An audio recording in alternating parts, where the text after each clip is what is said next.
Hi, this is Charlie Gandy with the xTexas, the Cross Texas Trail.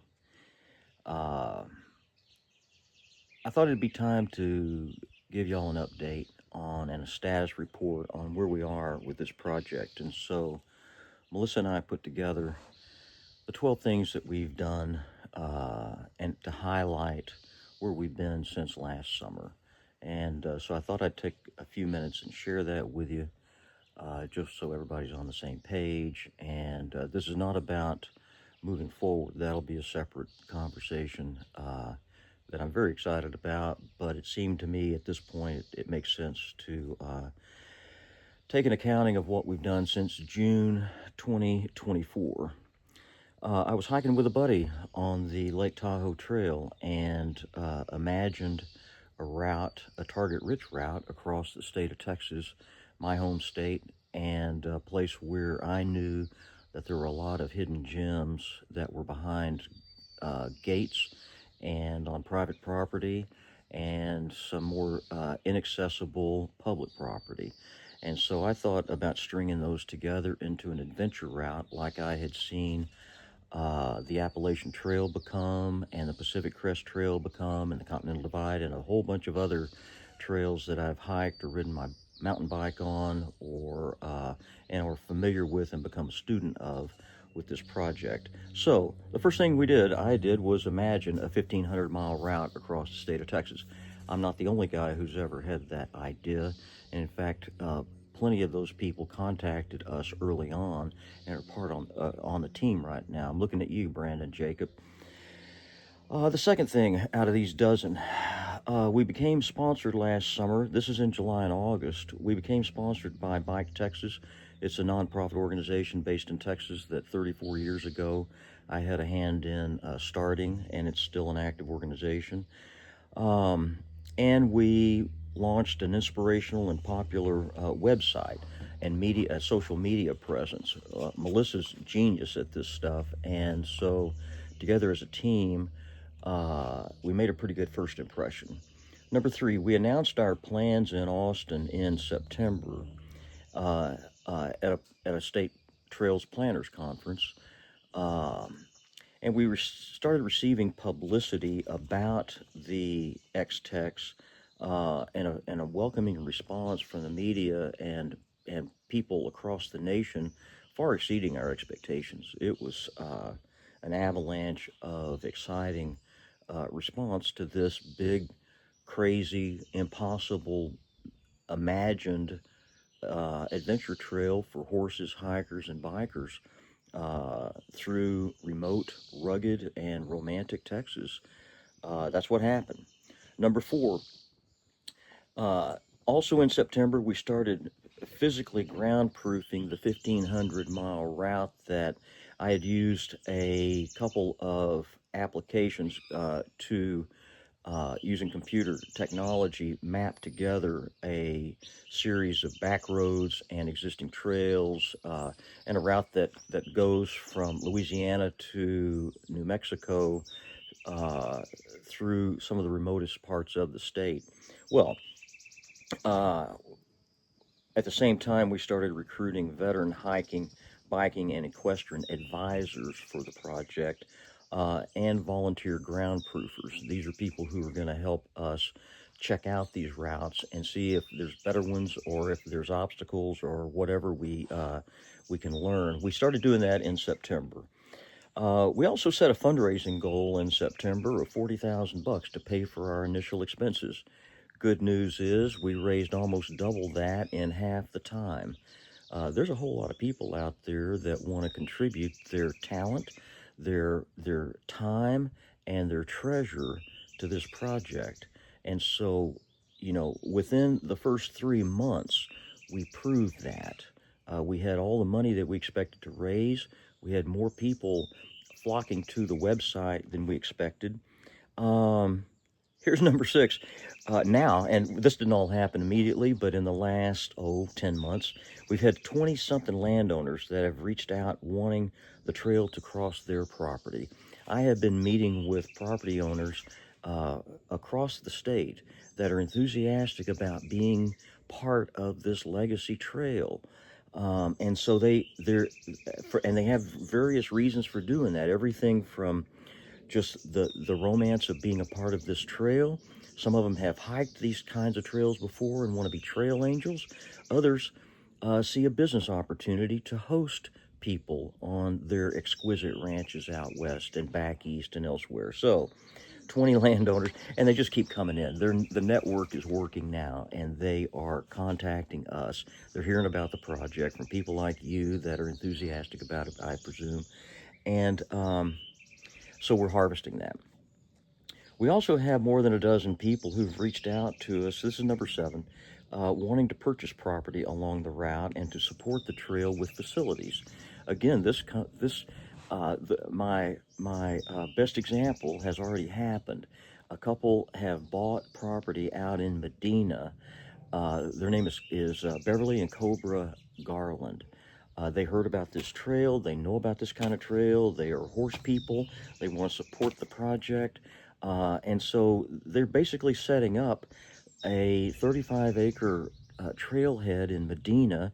It's a 40-mile, say, 2-day hike over to Lakey, and then another couple of days over to Rock Springs, and then beyond. More than a dozen of those people have contacted us, and we're, again, harvesting that group. We've had, number 8, we've had more than 29 media stories that have been written about the trail. Everything from Texas Monthly and the Texas Standard to All Things Considered and CNN's Good Things podcast, plus a whole bunch of newspaper written reports on this. It's been amazing. Number 9, we've organized groundproofing events in both East and West Texas. We did the Sweaty Taste of the xTexas. I and others hiked it. We had cyclists ride it, and we had horse people ride it during the march. We learned a whole lot that we didn't know before about the different modes and about the land we were going through and about the warm reception that we got. I'm looking at you, Woodville. We'll be going back there, and we'll be doing show and tells there. We found just such a wonderful people who thought the idea of riding horses through East Texas and through their town was a good idea, and they want to support that, and they want to share it with their neighbors and so forth. And so all that was good. Out in West Texas, we had a similar discovery effort at Santa Lena Canyon, and I'll get to that in a few minutes. Number 10, we hosted show and tell events in Austin, San Marcos, and Sanderson.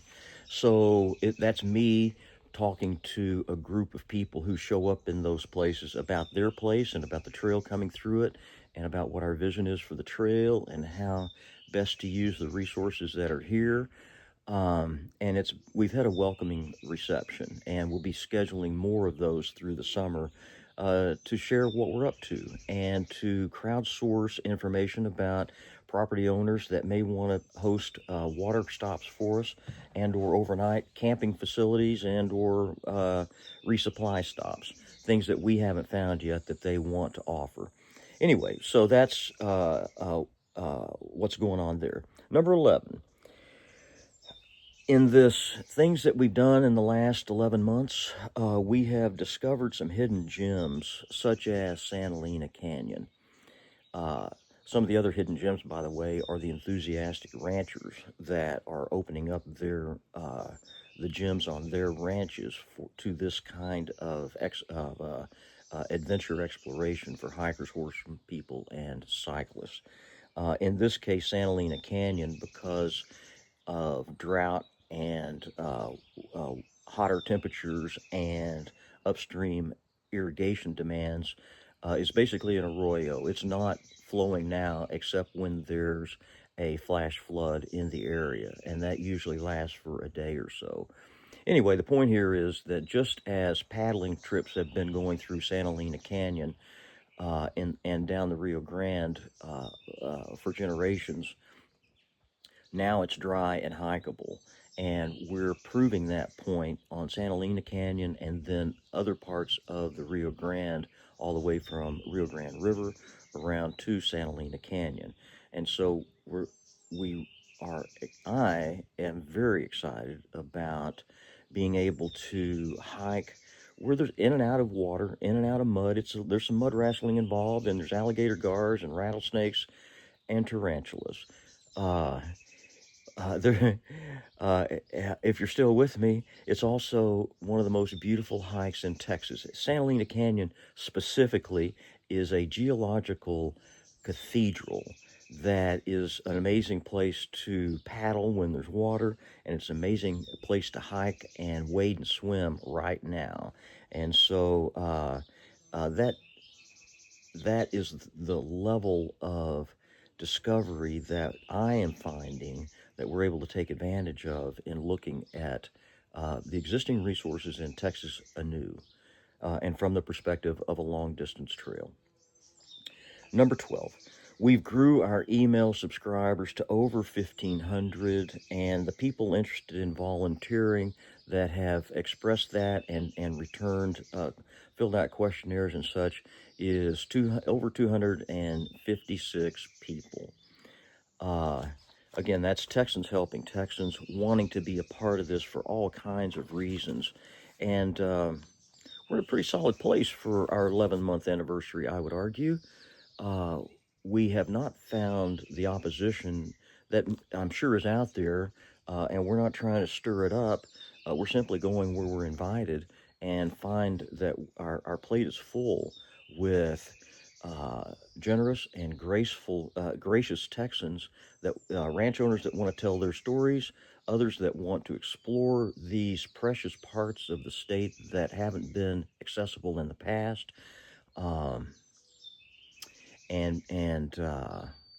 So yeah, I'm enjoying my role as a trail angel and organizer on this project.